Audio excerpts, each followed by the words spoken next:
Hi, Ash Latta here with the latest luncheon and video and sharing some tips and strategies to help you become a little bit more successful.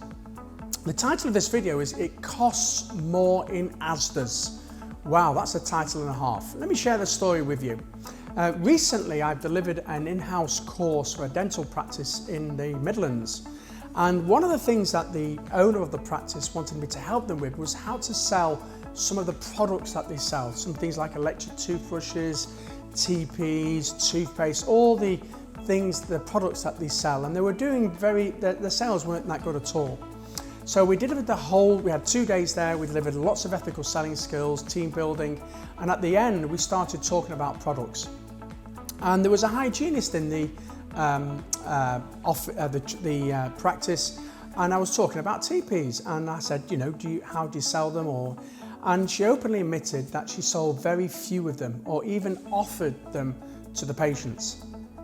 And when I asked them why, I was shocked and surprised with her answer. It's because they cost more in ASDAs. And I said, well, tell me more. And here's the story.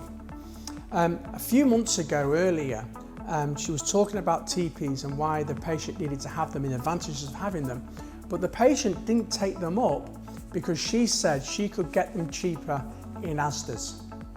So this is one patient out of the hundreds or thousands that she might see in a year who's quibbling about the price so that she could get them cheaper in ASDAs. And I just said, if you think about it, you're taking your business advice from one patient who most likely will not buy them anyway from ASDAs. Because I turned around and said, have you ever seen a shopping list which says bread, eggs, milk, cheese, Tepees? The likelihood is you probably won't buy them, and yet you're doing her a disservice. But because one patient out of many hundreds that she sees in a year said she could get them cheaper in ASDAs, she was a bit reluctant to offer the Tepees to her patients. So if this sort of rings home with you, or you've ever had advice from a patient that's not the best advice, think about it.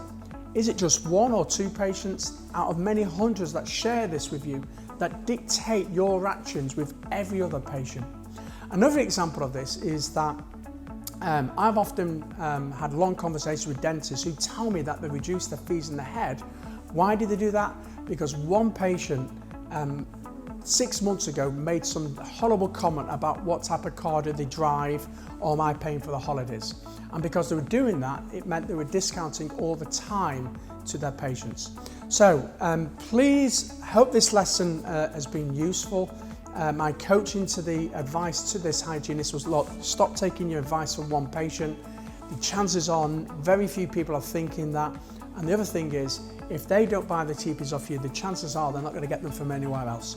Hope this video has been useful. Hope it's made you think differently.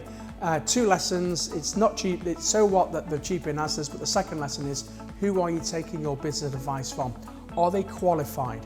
And if not, don't take it. Hope you enjoy it.